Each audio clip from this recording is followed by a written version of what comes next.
Hello, dear students. How are you? I hope you are fine. You are most welcome in online classes Divine Public Senior Secondary School Maharajganj. Students, today we are going to discuss class 9 economics, chapter 1, part 2. Students, this is the last part of this chapter, and the chapter name is People Resources.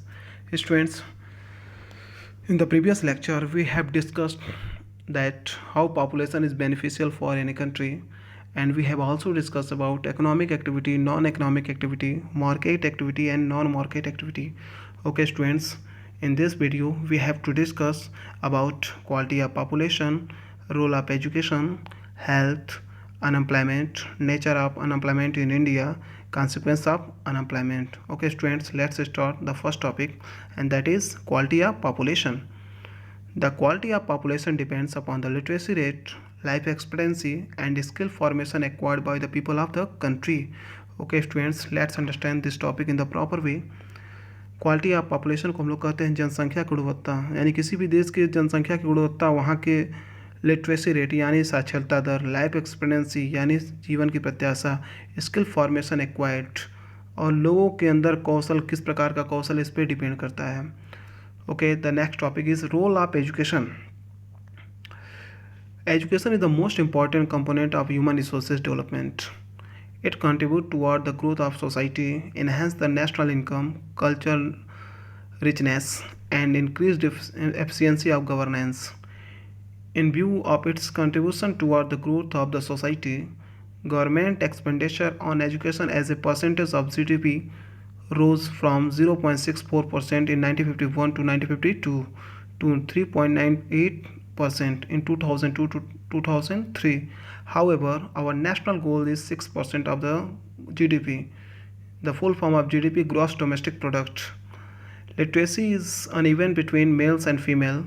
Male are more literate. It also varies with urban and rural area. Urban population is more literate compared to rural. There were 7.68 lakh schools by 2004 to 5, but education is diluted by the poor quantity of schooling and high drop our rates.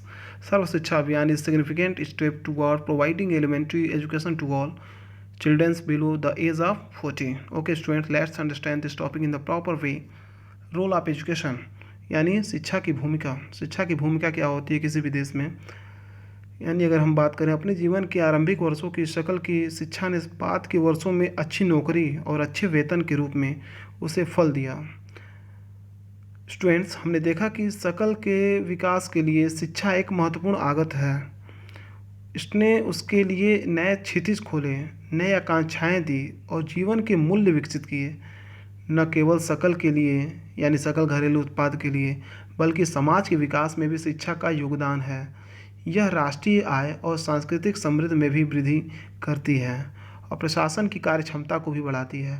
प्राथमिक शिक्षा में सार्वजनिक पहुंच, धारण और गुणवत्ता प्रदान करने का प्रावधान किया गया है और इस मामले में लड़कियों पर विशेष जोर दिया गया है. प्रत्येक जिले में नवोदय जैसे ऐसे संस्थाओं की स्थापना की गई है. बड़ी संख्या में हाई स्कूल के विद्यार्थियों को ज्ञान और कौशल से संबंधित व्यवसाय उपलब्ध कराने के लिए व्यावसायिक शाखाएं विकसित की गई हैं. शिक्षा परियोजना परिव्यय पहली पंचवर्षीय योजना में तकरीबन 151 करोड़ रुपए का निवेश किया गया था. Okay students, this is the role of the education.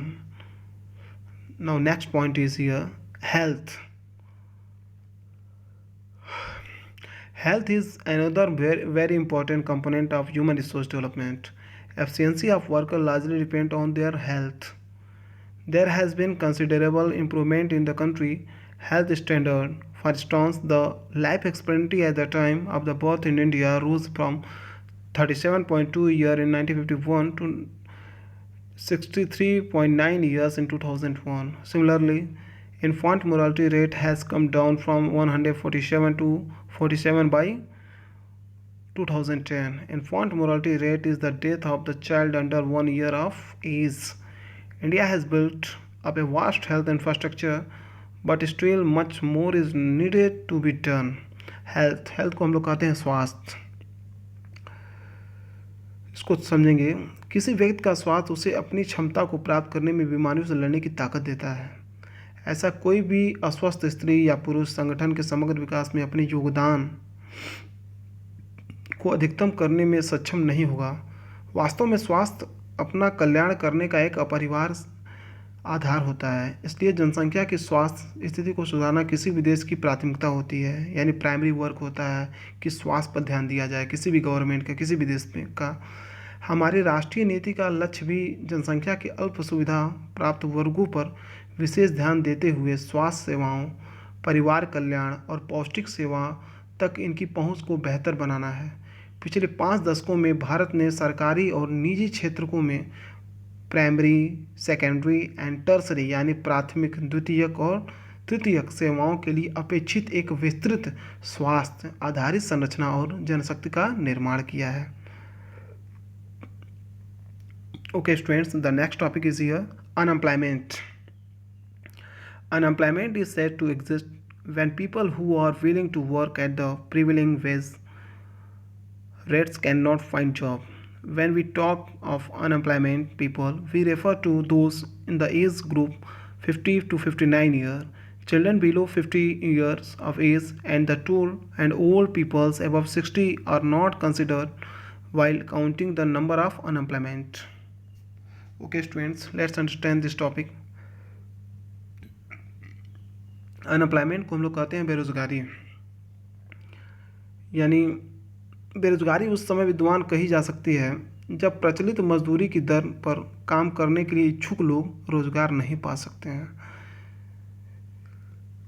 यानी आपकी योग्यता के अनुसार आपको कोई वर्क नहीं मिलता है, वहाँ पर भी एक बेरोजगारी को देखा जा सकता है।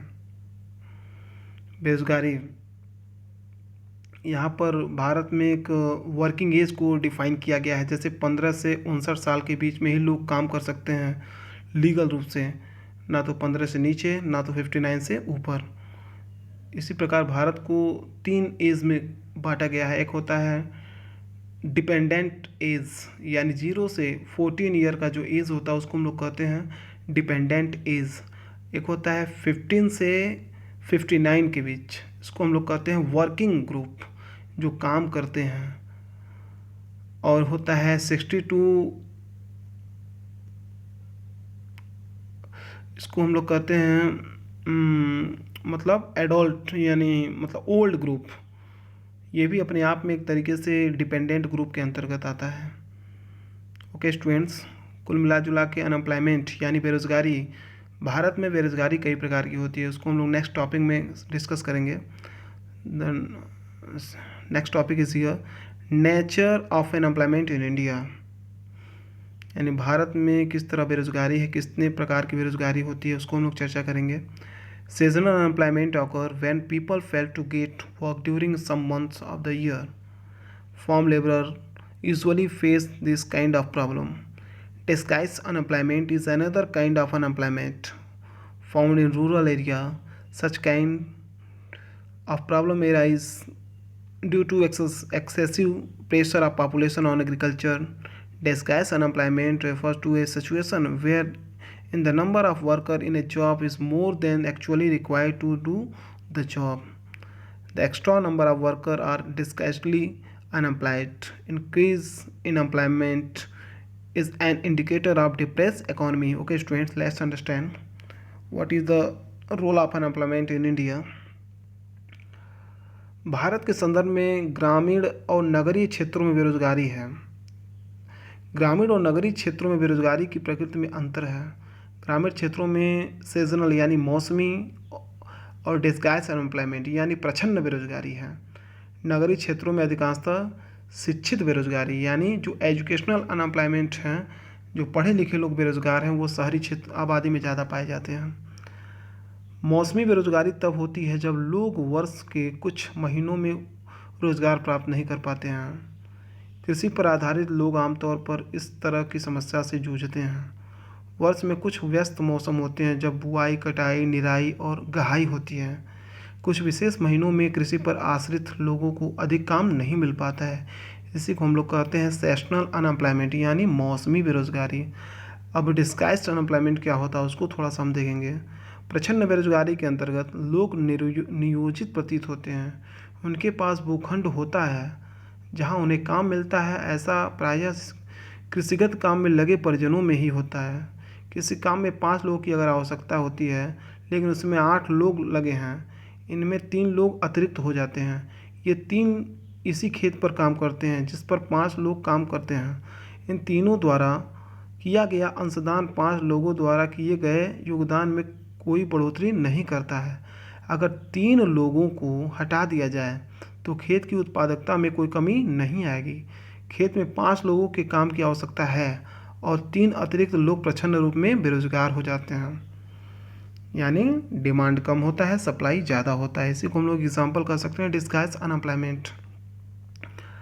शहरी क्षेत्रों के मामले में अगर हम एजुकेशनल एम्प्लॉयमेंट की बात करें तो शहरी क्षेत्रों के मामले में शिक्षित बेरोजगारी एक सामान्य परिघटना बन गई है।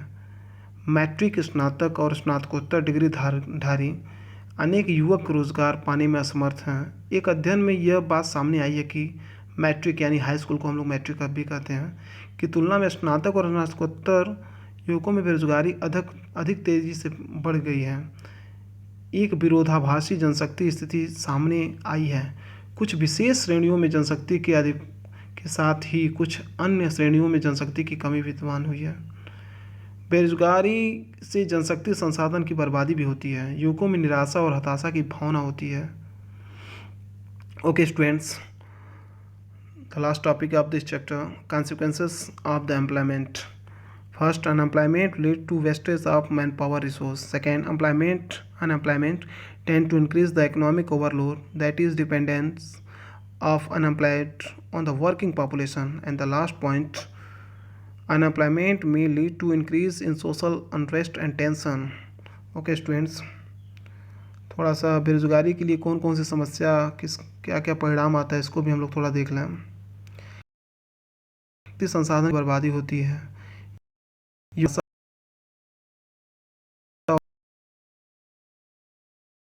मुद्रा नहीं होती है। शिक्षित लोगों के साथ जो कार्य करने के इच्छुक हैं और साथ